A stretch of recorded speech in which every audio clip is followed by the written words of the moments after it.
Merci, c'était parfait. Alors, chère Muriel Pénicaud, vous êtes l'ambassadrice déléguée aux investissements internationaux et vous avez devant vous celles et ceux qui sont les ambassadeurs de la France auprès de leur maison mère. Nous partageons donc la même ambition, celle de donner envie de France aux multinationales étrangères. Dans cet exercice, le handicap le plus lourd que nous supportons, nous les débats l'ont confirmé, est l'image peu flatteuse de la France à l'étranger. Irlandais, et donc le petit accent étranger, et ayant effectué presque toute ma carrière ailleurs qu'en France, aux États-Unis, à Londres, au Brésil, au Portugal et en Italie, je puis en témoigner. Mais je puis aussi témoigner d'une autre réalité. J'arrive de San Francisco et je suis en poste en France depuis moins de 2 mois.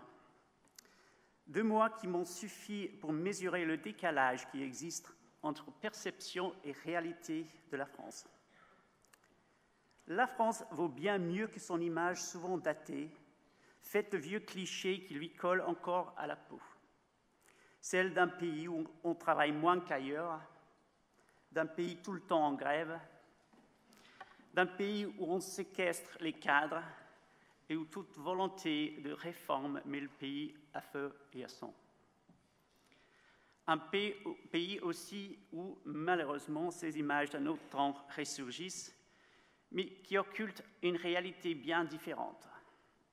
Celle d'un pays où le taux de grève est, dans le secteur privé, l'un des plus faibles d'Europe, où la productivité horaire est l'une des meilleures du monde, un pays où le dialogue social depuis quelques années est le plus constructif et apaisé qu'il ne l'était.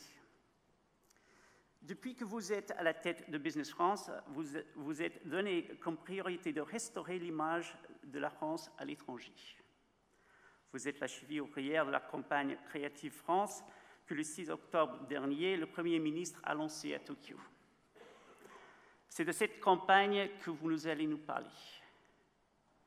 Chère Muriel Pénicaud, sachez que nous aussi, nous sommes les ambassadeurs de la France et vous pouvez compter sur nous pour vous accompagner dans cette campagne.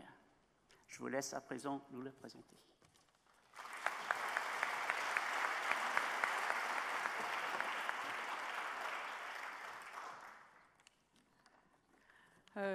Merci Patrick, merci à tous.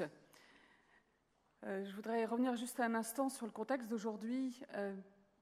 Je pense que, comme Denis et toute l'équipe, tout le comité d'organisation, on s'est tous posé la question, faut-il être là ensemble aujourd'hui? Et on a tous été touchés directement ou indirectement, d'abord en tant que citoyens français ou citoyens amis de la France, mais aussi à travers nos proches ou à travers nos collaborateurs ou les proches de nos collaborateurs. Et dans ce contexte-là, je trouve que ces événements tragiques qui ne sont pas du tout isolés et qui ne sont pas un accident, qui sont une trajectoire mondiale en ce moment beaucoup plus complexe, je voudrais à ce propos-là associer à nos pensées aussi les victimes de l'avion russe et de Beyrouth. C'est une séquence de 10 jours où il y a eu 3 attentats, il n'y a pas que la France. Je pense que ça nous interpelle encore plus sur le fait d'aller à l'essentiel, de ne pas se payer de mots, dire ce qui va bien, dire ce qui ne va pas, le transformer ensemble. Je veux dire simplifier aussi notre manière d'aborder les sujets, parce que il est clair que la sécurité a beaucoup de liens avec la croissance économique, avec la richesse, l'activité, l'emploi, ce à quoi nous nous employons tous. Et à un moment donné, la solidarité, c'est juste aussi d'être très centré sur ce qu'il faut et comment le faire. Et pour ça, après avoir trouvé ça pas évident finalement que les États de la France se maintiennent, j'en suis très heureuse, parce que je crois que c'est une journée où on peut attendre voilà, faisons un pas aujourd'hui. Et chaque pas qu'on fait chaque jour est plus important que jamais. Alors dans ce contexte-là, j'ai écouté avec beaucoup d'attention tout ce qui s'est dit depuis ce matin. Et je trouve que moi, par rapport à l'année dernière, il y a déjà un premier progrès très fort, c'est qu'on partage la même vision tous, qu'il y a un décalage perception-réalité. Ce qui est déjà, je veux dire, une connaissance de la réalité et des perceptions qui s'est élargie Et je me rappelle le débat l'année dernière. Moi, quand j'ai quitté l'entreprise privée pour rejoindre cette fonction, ça avait été ma première surprise, ce décalage très fort entre perception et réalité. Autrement dit, je véhiculais les mêmes clichés, les stéréotypes en partie avant. Et j'ai découvert à la stupéfaction toute une série d'éléments clés. Et par rapport à ça, le discours des faits et des chiffres, je pense, est le premier discours qu'on doit avoir. C'est pas un discours incantatoire. La réalité, elle se mesure, elle s'observe. Et pour accompagner, avec Business France, on accompagne à peu près 1200 projets d'investissement étrangers par an en France, dont 500 se concrétisent. Donc on est en contact tous les jours avec vous, avec vos collaborateurs, avec vos maisons mères, avec leurs équipes. Et je suis frappée comme souvent il y a une perception isolée de tel ou tel atout, mais il n'y a pas la vue d'ensemble. Et à chaque fois, et beaucoup d'entre vous l'ont fait ce matin, qu'on rappelle même en quelques mots les atouts sur le marché France, mais aussi accès Europe, Afrique, Moyen-Orient, qui est un des gros vecteurs d'investissement. Un tiers de l'export français, Mathias Fekkel l'a rappelé, est fait par les filiales d'entreprises étrangères en France. Donc énormément d'investisseurs investissent en France pour accéder au marché français, mais aussi européen, mais aussi Afrique, Moyen-Orient. À chaque fois qu'on rappelle tous nos classements sur les infrastructures, aussi bien télécom, transport et énergie, je ne rentre pas dans les chiffres et d'ailleurs on vous mettra à disposition absolument tous les chiffres qui peuvent vous aider. J'ai bien compris et je sais votre rôle d'ambassadeur chaque jour pour défendre les positions des filiales françaises. Donc on a exactement la même ambition. Donc on vous donnera tous ces arguments. Mais il y a aussi beaucoup l'aspect capital humain qui a beaucoup été évoqué ce matin. Et je crois que c'est une des choses qui est les plus longues à construire et qui est les plus difficiles à copier. Donc c'est un vrai avantage compétitif, à condition de le cultiver et de le garder. On est le 3e pays d'accueil d'étudiants étrangers dans le monde. Bon, après États-Unis et Royaume-Uni, qui ont un petit avantage linguistique néanmoins. Mais surtout, je pense que nos chercheurs, on a 9 chercheurs pour 1000 salariés. Nos chercheurs, ça a été évoqué aussi ce matin, nos ingénieurs, aussi la main-d'œuvre qualifiée, techniciens et ouvrières, qui explique en bonne partie notre productivité, qui est de loin supérieure au Royaume-Uni et légèrement supérieure à celle de l'Allemagne. Ce capital humain, il est probablement notre plus grand trésor, et c'est extrêmement important qu'on puisse continuer à le cultiver. Et puis, la 4e chose qui était évidente pour moi, et peut-être qui ressort le plus d'1 an de tournée autour du monde en permanence, c'est le sujet de l'innovation et de l'entrepreneuriat. Créativité, innovation, entrepreneuriat.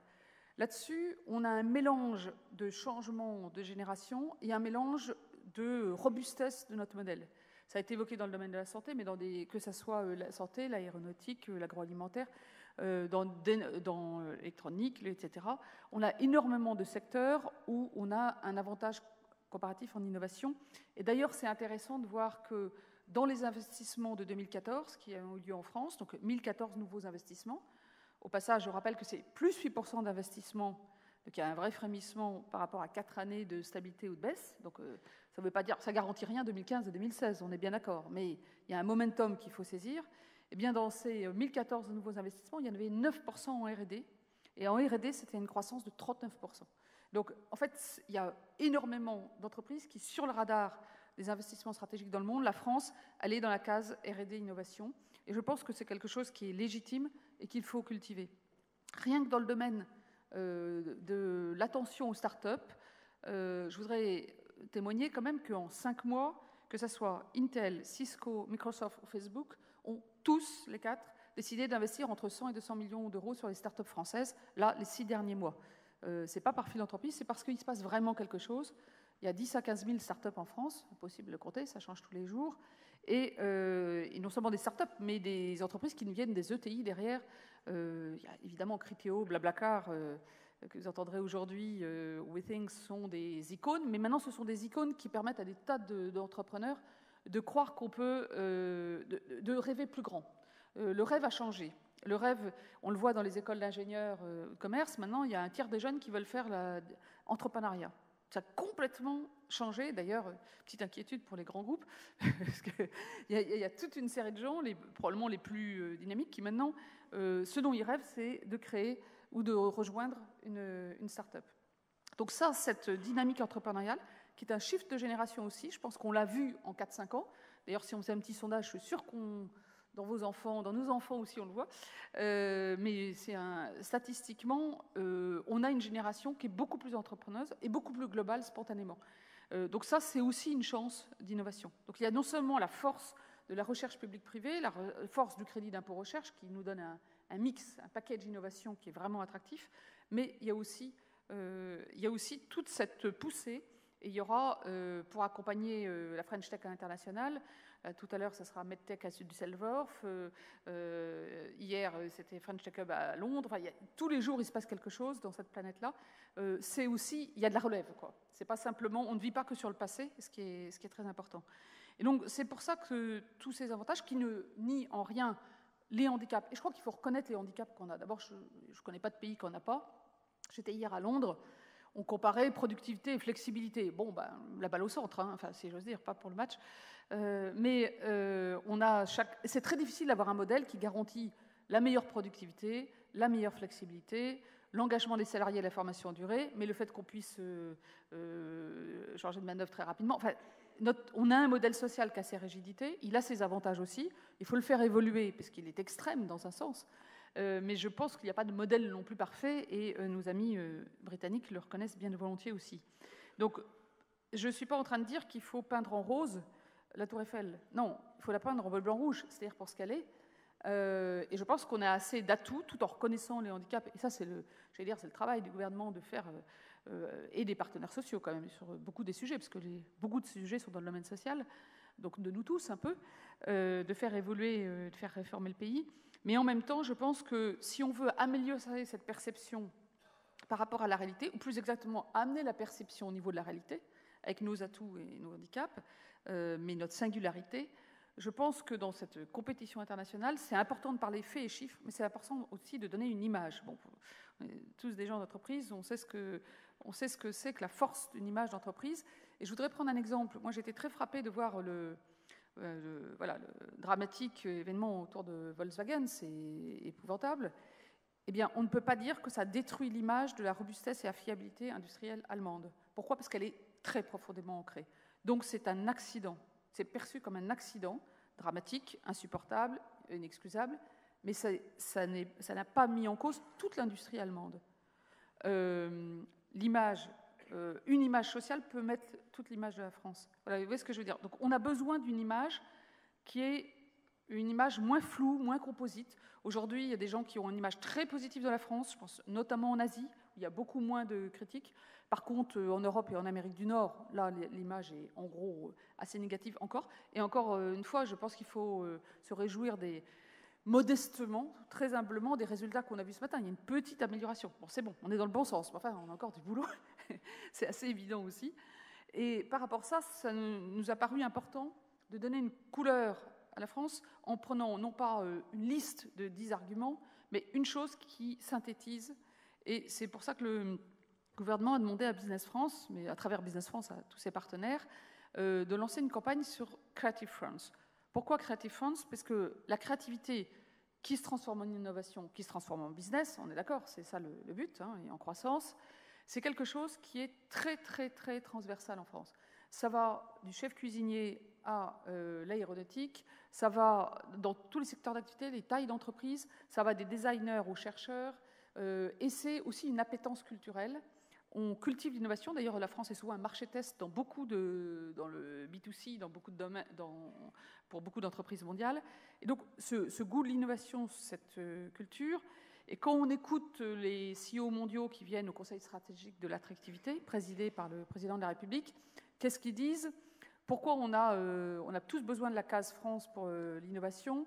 C'est parce que, alors c'est peut-être l'esprit français avec y compris tous ses mauvais côtés, mais vous avez un esprit créatif plus disruptif. C'est-à-dire que vous remettez plus en cause. Donc vous remettez en cause des fondamentaux, ce qui est nécessaire pour l'innovation de rupture. Et puis, je ne reviens pas là-dessus, sur les talents, l'éducation, recherche publique-privée, tout ça est quelque chose quand même qui n'est pas parfait, mais qui est quand même de très très grande qualité et parmi les meilleurs du monde. Donc, on s'est dit qu'il fallait prendre un thème, et qu'il fallait prendre un thème qui soit transversal à toute l'économie et qui soit profondément vrai et déjà reconnu, parce qu'il ne s'agit pas de créer une image, il s'agit de révéler quelque chose qui existe et de le rendre plus visible pour montrer que cette audace, cette créativité, cette inventivité, elle est partout et elle est accessible, et donc c'est un vrai facteur d'attractivité.